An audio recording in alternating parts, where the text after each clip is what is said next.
त्यानंतर तुम्ही एक बलात्काराच्या केसेसमध्ये आज सध्या जामिनेमध्ये आहेत आणि जे महिला बलात्काराच्या केसेसमध्ये जामिनामध्ये बाहेर वावरते आणि ती मराठ्याच्या आणि जरांगे पाटलाच्या विरोधात काम करते, ते मराठा समाज एवढा वेडा आहे का? हॅलो. हॅलो. हा हा, तेजस्विनी चव्हाण साताऱ्याहून बोलता का? हो बोलतेय. जय शिवराय ताई. जय शिवराय. बोला ना. मी आपण कुठून बोलताय? मी संतोष मुळे पाटील, शिवबा संघटना संपर्क प्रमुख, जालन्याहून बोलतो ताई. हा बोला ना. ताई, फोन करण्याचं कारण असं की तुम्ही मराठ्याच्या आणि जरांगे पाटलाच्या विरोधातच बाईट देता, त्यामुळं फोन केला. असं का करता तुम्ही? मराठ्यांच्या मराठा समाजाच्या आणि जरांगे पाटलाच्या माझा नंबर विरोधातच कोणी बाईट दिला आहे. तुम्हाला? माझा नंबर कोणी दिला तुम्हाला? अहो, आम्ही मराठा बांधव आहोत. नंबर शोधून काढण्यासाठी याच्यासाठी आम्हाला वेळ नाही लागत. होय का? हा, आपण म्हणजे तुम्ही पण मराठाच आहेत, त्याच्यामुळे तुम्हाला पण वेळ नाही लागत कोच हे करण्यासाठी. तर त्यामुळे म्हणलं असं बाईट देऊन म्हणजे चांगल्या गोष्टी नाही आहेत त्या कुठली जरांगे बाईट दिली? आता जरांगे पाटलाला शिवतीर्थावरती आम्ही सभा घेऊन देणार नाही, ती बाईट ऐकली. त्याच्यानंतर मराठा समाजाला कुणबीतून आरक्षण नाही देऊ, ती बाईट ऐकली. म्हणजे जेवढ्या बी बाईट आहेत तुमच्या तेवढ्या वाईट मराठा समाजाच्या आणि जरांगे पाटलाच्या विरोधातच आहेत. मग हो, याचं बरोबर कारण नाही आहे. कळलं आम्हाला. का विरोधात म्हणजे काय आहे? त्यांच्या भूमिकेला माझा विरोध आहे. सरसकट या भूमिकेला विरोध आहे. ज्यांचे दाखले निघणार नाहीयेत त्यांना कसं काय आपण म्हणू शकतो ना द्याच म्हणून. परत ते अडकाडकीचाच विषय होणार आहे. म्हणून आमची भूमिका ही आहे आणि आम्हाला मराठा म्हणूनच हवंय आरक्षण. आम्हाला नकोय कुणबी सर्टिफिकेट. एवढाच विषय आहे आमचा. आणि बरं ताई, ते विरोध करण्यासाठी तुम्ही एक ऑडिओ क्लिप पण तुमची आली की मला प्रसिद्धीसाठी मी करते. मग प्रसिद्धीसाठी मराठ्याच्या आणि जरांगे पाटलाच्या विरोधात तुमच्या वैयक्तिक प्रसिद्धी जी तुम्हाला करायची, तर विरोधात ऐका ना, जाण्यापेक्षा प्रसिद्धी. हा, मी असं कुठे म्हणालीये का की मला आंदोलन करूनच मला प्रसिद्धी मिळवायची आहे. माझी संघटना पण आहे. मी संघटनेही काम करते. त्यामुळे माझ्या संघटनेची ती संघटनेमधलं बोलण्याचं हे आहे ते. हे तुम्ही आंदोलनाशी जोडू नका. आंदोलन हे मी आता समाजासाठी करते. पण माझ्या संघटनेतलं जे काही पद आहे त्या पदाविषयी मी बोलत असते. आलं का लक्षामध्ये? आणि जे काही तुम्हाला आता इन्फॉर्मेशन देताय ना माझ्या विरोधामध्ये, तर ऍक्च्युली तेही संघटनेत होते. आता त्यांनी फ्रॉड केलेला आहे. त्या संदर्भात त्यांना संघटनेतून हाकलून दिलेलं आहे. त्यामुळे ही माझ्या नावाची बदनामी चालू आहे पहिली गोष्ट. आणि ह्या असल्या फालतू गोष्टींवरती दादा मी लक्ष देत नाही आणि तुम्ही पण देऊ नका. कारण काय ह्या किरकोळ गोष्टी आहेत. हे काय असं माणूस सहजही बोलतात गोष्टी. आलं का लक्षामध्ये? आणि हे कसं असतं माहिती का, विरोधकाचं काम म्हणजे मला करायचं नाहीये.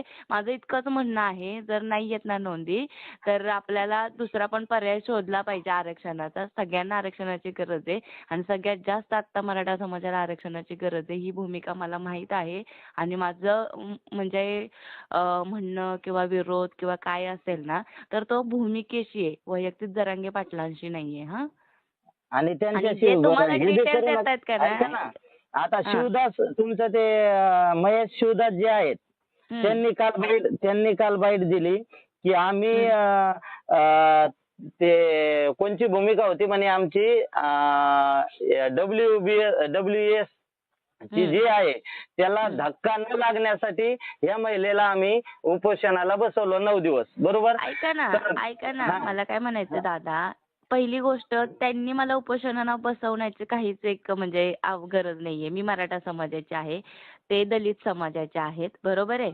मला माझं भूमिका कळते. त्यांच्यासोबत तुम्ही मी तुम्हाला माननीय तेच छगन सांगते. भुजबळच्या ऑफिसला गेल्या, तिथली तुमचे फोटो आलेत आणि त्यांच्या ऑफिसला जाऊन तुम्ही ही भूमिका घेता मराठ्याच्या विरोधात. त्यांच्या ऑफिसला जाण्याचा आमचा विरोध नाहीये. तुम्ही भुजबळ समर्थक असला तर तुमचं आम्हाला काही कळत नाही मी त्याच्याबद्दल. भुजबळ समर्थक मुळीच नाहीये. माझ्या तुम्ही जर डेबिट्स बघितल्या असतील, बाईट्स बघितल्या असतील ना, तर तुम्हाला मी वारंवार तेच सांगण्याचा प्रयत्न करते की तुम्हाला जे हे भरवलेलं केलेलं आहे ना हे पूर्णतः चुकीचं आहे आणि मुळात महेश शिवदास यांनी मला बसवलेलं नाही.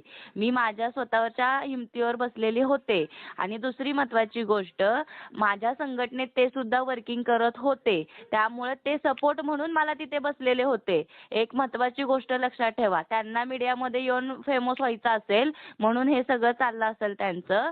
तर कृपया करून चुकीच्या माहितीवरती आहे ना दादा तुम्ही खरंच म्हणजे हे करू नका. विश्वास पण ठेवू नका तुमचे आणि हे करू नका. फोटो आहेत त्या ऑफिस हो मधले. आहेत ना. माझ्या संघटनेसंदर्भात आम्ही गेलेलो. असं मी म्हणाले का मी गेलेलेच नाहीये, मी जाणारच आणि नाहीये असं नाही. मी त्यानंतर सीएम साहेबांनाही दादा भेटलीये. मी हो, चालेल. परवा दिवशी राज ठाकरेंना पण भेटून आलेली आहे. मी बऱ्याच नेत्यांना आता भेटतीये. मला असं नाही, वाटतंय ना की कुठून काय काय तुम्ही गोष्टी सर्वांना हा. भेटा.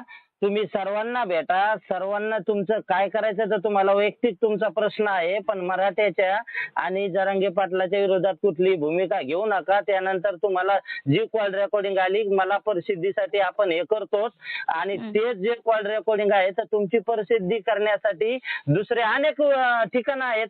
त्या ठिकाणाहून तुम्ही प्रसिद्धी करू शकता. आणि त्यानंतर तुम्ही एक बलात्काराच्या केसेस मध्ये आज सध्या जामिनेमध्ये आहेत आणि जे महिला बलात्काराच्या केसेस मध्ये जामिनामध्ये बाहेर वावरते आणि ती मराठ्याच्या आणि जरांगे पाटलाच्या विरोधात काम करते, ते मराठा समाज एवढा वेडा आहे का त्या महिलाला आक्षेप करण्यासाठी? आणि त्याच्यानंतर तुम्ही जो एक मिनिट आहे का तुम्ही जो शब्द वापरता की आम्ही जरांगे पाटलाला इथं सभा होऊन देणार नाही, तर आम्ही शब्द केव्हा वापरण्यात येतो ज्या वेळेस आपल्या संघ 4-2 लोक असतात त्यावेळेस.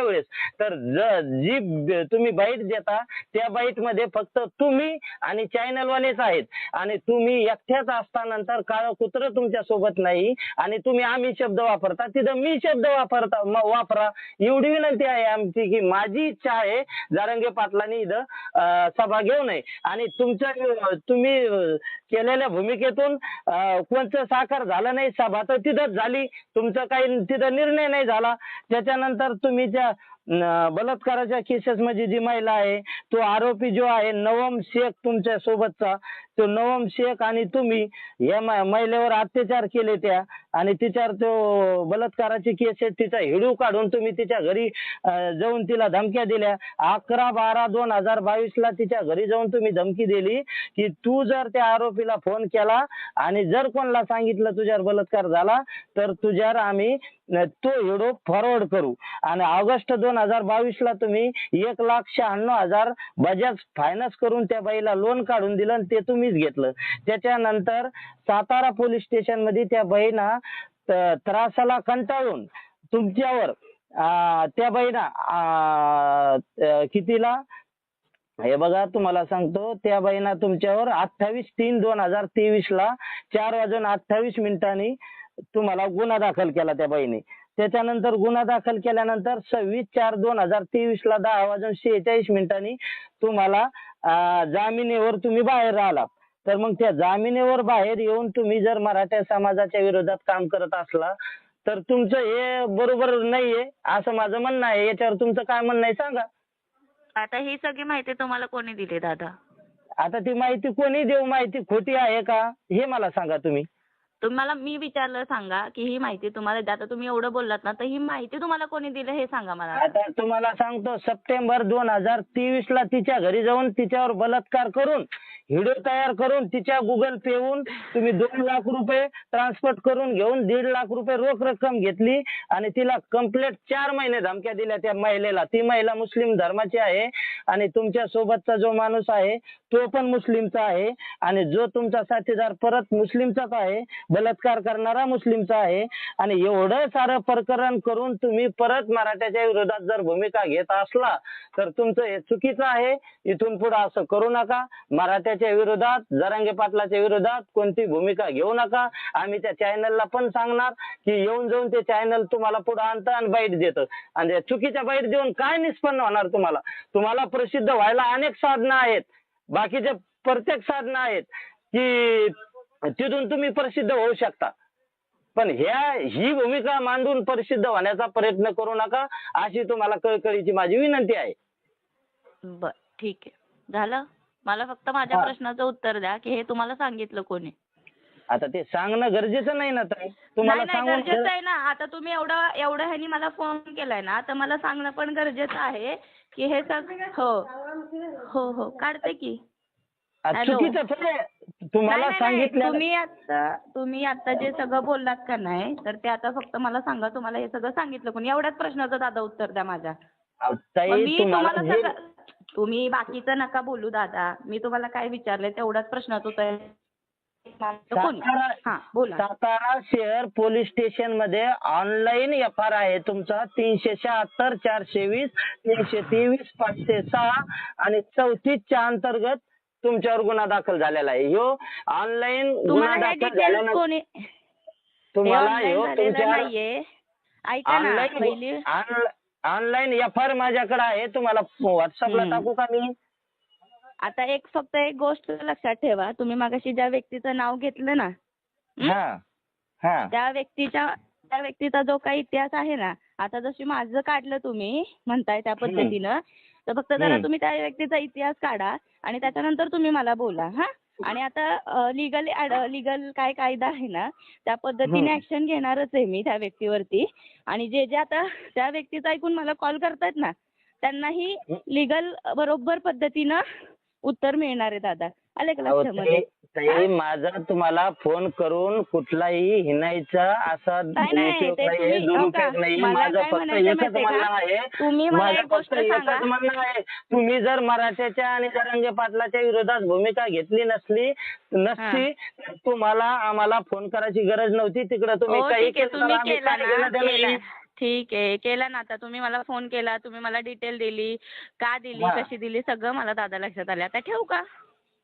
तर याच्यानंतर तुम्हाला विनंती आहे की मराठ्याच्या आणि जरांगे राहणार ते कायमस्वरूपी विरोध राहणार. आलं लक्षामध्ये? हा. म्हणजे मराठ्याच्या आणि जरांगे पाटलाच्या विरोधातच तुम्ही काम करणार? मराठ्यांच्या नाही. आम्हाला सरसकट नाही पाहिजे, त्यामुळे आम्ही भूमिकेत राहणार. तुम्हाला नाही पाहिजे तुम्ही नका घेऊ ना. सरसकट भिकायला लागले ना मराठे. ओके दादा, तुम्ही ते सगळं सरकारला सांगा, मला नका सांगू बरं का. तुमचं जे काय मुद्दे तुम्ही सरकार म्हणा, आम्ही सरकारला मांडतोय, तुम्ही सरकारपाशी मांडा. तुम्ही मला तुम्ही ताई मराठ्याची भूमिका मांडण्याची पात्रता नाही तुमची. तुम्ही बलात्काराच्या केसेस मध्ये जामीनवर हिंडणारी माणसं आणि तुम्ही आमच्या बाजू मानणार का? त्या महिलेला, गरीब महिलेला अत्याचार करून तिला त्रास दिला आणि मराठ्याच्या भावना सरकारपाशी मांडू लागल्या. त्याच महिलेला न्याय दिला असता तर एका महिलेला तुम्हाला